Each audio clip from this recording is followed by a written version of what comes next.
Haleluya. Hari ini saya akan berbicara tentang pemuda yang berani melawan arus dunia. Kenapa saudara-saudara yang kasih? Karena dunia ini semakin hari semakin jahat. Kalau kita tidak berani, maka kita terbawa oleh arus. Kalau kita terbawa dengan arus, maka kita tidak tahu arah hidup kita. Mari kita sama-sama buka Alkitab kita di dalam Roma 12 ayat yang kedua bagian A berkata seperti ini. Janganlah kamu menjadi serupa dengan dunia ini. Saudara-saudaraku yang kekasih, pemuda remaja yang diberkati Tuhan.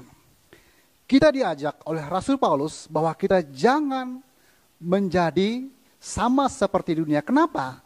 Karena dunia ini mengecewakan. Dunia ini tidak ada kepastian. Dunia ini akan mengalami kehancuran. Dunia ini akan mengalami sebuah keterpurukan. Bukan semakin baik. Karena itu kita sebagai orang percaya, sebagai pemuda remaja, kita harus memiliki sebuah keberanian untuk melawan arus dunia ini. Pemuda yang diberkati Tuhan, sebenarnya Tuhan tidak mau satu orang pun di dunia ini yang binasa. Tuhan mengasihi kita. Kita sebagai orang percaya, tentu kita harus punya prinsip bahwa kita berpegang pada sebuah kebenaran firman Tuhan. Bahwa semua itu seperti narkoba, minuman keras, seks bebas, mabuk-mabukan, balapan liar, itu semua akan menghancurkan hidup kita. Dan itu akan membuat hidup kita tidak punya tujuan dan tidak punya arah. Kita tidak boleh terbawa arus dunia ini. Karena dunia akan menjerumuskan kita, akan membawa kita kepada kebinasaan. Jadi sebenarnya kita sebagai anak Tuhan seperti sebuah barang yang sangat menarik dan menggiurkan, saudaraku. Dan kita itu ada berada di tengah-tengah. Nah, kita diincar oleh dua belah pihak sebagai contoh. Sebagai contoh kita ini sebagai barang yang menarik, seperti saya ini, saya berada di tengah-tengah ini. Di sini ada pihak yang satu, sebelah kanan yang mau menarik saya ke sana, dan sebelah kiri ada satu pihak yang mau menarik saya ke sana. Misalnya yang ke kanan itu adalah pihak Tuhan. Pihak Tuhan berusaha menarik kita supaya kita bersama-sama dengan Dia kepada kehidupan kekal. Tetapi ada pihak yang di sebelah kiri, itu adalah pihak dunia atau pihak iblis yang menjadi pemimpinnya. Hari ini, sekarang dari kita lah. Apakah kita mau tertarik ke kanan atau kita tertarik ke kiri, itu adalah tergantung daripada kita memiliki sebuah prinsip kebenaran firman Tuhan. Karena itu, hari ini mari kita mau belajar dari sebuah kebenaran firman Tuhan ini sebagai anak muda. Nah, orang yang berani melawan arus dunia ini, ia akan menghadapi sebuah proses. Jadi dia gampang. Kalau kita berani mengambil sebuah keputusan bahwa kita tidak terpengaruh dengan keadaan dunia ini, pasti kita akan mengalami namanya proses. Prosesnya apa? Kita siap dijauhi oleh teman. Itu proses yang pertama. Proses yang kedua adalah kita berani berkata tidak demi kebenaran. Yang kedua, kita siap dihina karena dianggap kampungan atau kurang gaul. Itu prosesnya. Nah, siap gak kita seperti itu? Biasanya anak muda kan gengsi ya. Gengsi dibilang kampungan, bilang tidak gaul. Nah, akhirnya dia ikut-ikutan dengan teman-teman. Seperti mabok-mabokan, seks bebas, nah, minum-minum, tawuran, judi, dan lain sebagainya.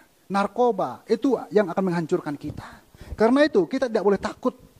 Kita tidak boleh takut gak punya teman yang seperti itu. Tapi kita mau memilih teman yang bisa membangun kehidupan kita. Amin. Nah, mari kita mau belajar. Di Alkitab ada namanya pemuda yang berani melawan arus dunia ini. Siapa itu? Dia adalah Daniel dan kawan-kawan. Siapa kawan-kawannya? Yaitu Sadrak, Mesak, dan Abednego. Mereka adalah pemuda yang tangguh. Mereka adalah pemuda yang tidak terpengaruh dengan kondisi keadaan di kala itu.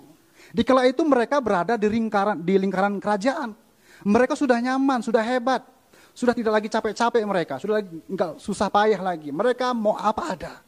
Semua ada karena mereka berada di ring atau di lingkaran kerajaan. Nah, tetapi apa yang terjadi, saudaraku? Kita melihat bahwa pemuda ini, dia tidak terpengaruh. Kita lihat ancamannya tidak main-main. Kalau mereka mempertahankan iman mereka, ancamannya apa? Mereka akan dibakar atau dibuang dalam perapian yang menyala-nyala, di mana perapian itu sangat panas, 7 kali lipat dipanaskan. Tetapi apakah mereka tawar atau kecut dengan ancaman itu? Tidak. Mereka tetap memiliki sebuah prinsip kebenaran firman Tuhan. Kenapa? Karena mereka mengasihi dan mencintai Tuhan. Karena dia tahu bahwa Tuhan yang dia sembah, Tuhan yang dia percaya mampu melakukan segala perkara yang tidak mungkin secara manusia tapi mungkin bagi Allah. Nah, inilah iman anak muda yang luar biasa. Mereka tidak terpengaruh dengan kondisi, dengan keadaan dunia ini. Kita mau mencontoh itu sebagai anak muda Immanuel Garut yang ada di tempat ini. Karena itu, kita mau belajar lewat kebenaran firman Tuhan. Nah, kalau kita melihat dalam kitab Daniel, kalau kita menyelidiki, sungguh luar biasa ketika mereka mempertahankan iman mereka. Apa yang terjadi? Tuhan tidak membiarkan mereka. Terbukti. Ketika mereka dicampakkan dalam api, dalam dapur api yang menyala-nyala dipanaskan 7 kali, dia tidak gosong atau tidak hangus. Kenapa? Karena Tuhan tidak meninggalkan mereka. Amin. Sekalipun mereka mendapatkan ancaman yang sungguh luar biasa, ancamannya bukan dari rakyat biasa atau preman biasa, tetapi seorang raja yang memiliki otoritas tertinggi di kerajaan itu. Mereka tidak takut, mereka tidak gentar. Kenapa? Karena prinsipnya mereka mengasihi dan mencintai Tuhan. Jadi inilah ketika mereka tetap memiliki sebuah prinsip kebenaran firman Tuhan, maka seorang raja pun takluk dan mengakui Tuhannya Daniel dan kawan-kawan. Dan Tuhan Daniel dan kawan-kawannya itu adalah Tuhan kita juga sebagai pemuda remaja Immanuel Garut. Amin. Yang kita percaya, yang punya kuasa yang sama, yang mampu membebaskan, mengangkat, dan menolong kita kalau kita tidak terpengaruh dengan keadaan. Nah, sekarang kita melihat apa yang membuat Daniel dan kawan-kawan berani melawan arus. Daniel dan kawan-kawan, mereka berani hidup kudus. Coba kita buka di dalam Daniel pasal yang ke-1 ayat yang ke-8. Daniel pasal pertama ayat yang ke-8 dikatakan seperti ini. Daniel berketetapan untuk tidak menajiskan diri dengan santapan raja dan dengan anggur yang biasa diminum raja. Dimintanyalah kepada pemimpin pegawai istana itu supaya ia tidak usah menajiskan diri. Nah, inilah yang membuat mereka bisa diangkat oleh Tuhan, bisa menjadi anak muda yang mampu menaklukkan seorang raja di mana memiliki sebuah ketetapan yang sangat keras. Mereka bisa melawan. Karena kenapa? Karena ketetapan raja itu tidak sesuai dengan kebenaran firman Tuhan. Nah, mereka berani hidup kudus. Ketika mereka berani hidup kudus, di sanalah Tuhan bekerja. Ingat, kekudusan adalah modal awal orang untuk diangkat oleh Tuhan. Yang percaya katakan amin. Sekali lagi saya mau bilang bahwa kekudusan adalah modal awal orang akan diangkat oleh Tuhan, akan dipakai oleh Tuhan, akan dipromosikan oleh Tuhan. Kita sebagai orang percaya, cukup kita melakukan firman Tuhan. Dalam artian menjaga kekudusan kita sebagai pemuda remaja.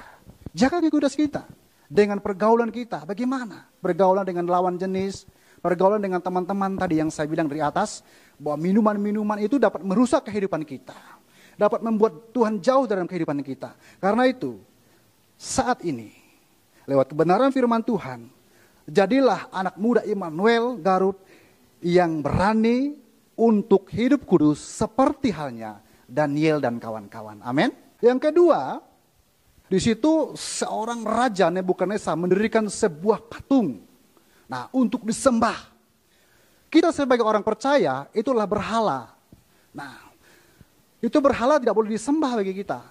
Jadi kita menyembah hanya kepada Tuhan yang hidup, kepada Tuhan yang berkuasa pencipta langit dan bumi ini, bukan kepada patung.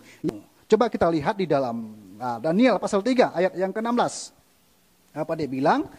Lalu Sadrak, Mesak, dan Abednego menjawab Raja Nebukadnezar, tidak ada gunanya kami memberi jawab kepada Tuanku dalam hal ini. Jika Allah kami yang kami puja sanggup melepaskan kami, maka ia akan melepaskan kami dari perapian yang menyala-nyala itu. Dan dari dalam tanganmu, ya Raja. Tetapi seandainya tidak, hendaklah Tuanku mengetahui, ya Raja, bahwa kami tidak akan memuja dewa Tuanku dan tidak akan menyembah patung emas yang Tuanku dirikan itu. Haleluya. Jadi inilah sebuah prinsip kebenaran firman Tuhan yang tidak bisa tergoyahkan. Dan ini harus kita adopsi menjadi milik kita sebagai pemuda, remaja Immanuel Garut yang tangguh, yang kuat, yang tidak terbawa arus. Sekalipun itu seorang raja, Daniel tidak gentar menghadapinya. Kenapa? Karena itulah kebenaran firman Tuhan. Nah, mungkin kita sebagai anak muda, di sekolah kita, di kampus kita, atau bagi teman-teman yang sudah bekerja, di tempat pekerjaan, saudara ditawarin sebuah jabatan, misalkan. Ayo tinggalkan saja iman weh, nanti kamu dapat jabatan lebih tinggi dari yang sekarang. Gimana? Nanti gajinya lebih tinggi. Nah, kalau kita tidak kuat iman kita, maka kita tergiur dengan jabatan di tempat kita bekerja. Atau di sekolah juga. Kita ditawarin supaya seperti yang saya katakan dari atas tadi, bahwa sebagai mahasiswa ditawarin supaya tidak usah capek-capek untuk mendapatkan nilai yang bagus. Cukup kasih uang saja kepada dosen atau kepada guru yang bersangkutan. Maka kita sudah dapat mendapatkan nilai yang bagus. Jadi, kita harus punya prinsip. Amin.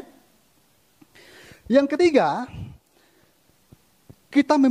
Daniel dan teman-teman memiliki roh yang luar biasa.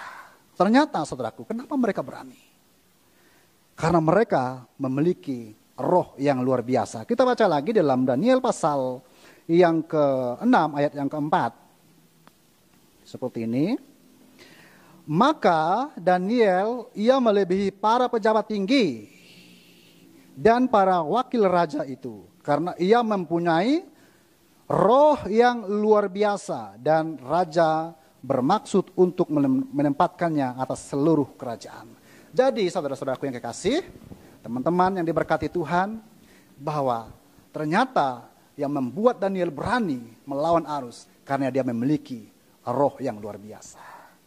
Jadi kalau kita mau dipakai oleh Tuhan, kalau kita mau diangkat oleh Tuhan, milikilah roh seperti Daniel dan kawan-kawan. Amin.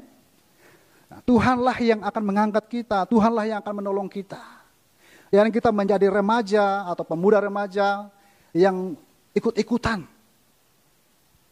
Kenapa orang ikut-ikutan? Kenapa orang mudah terpengaruh?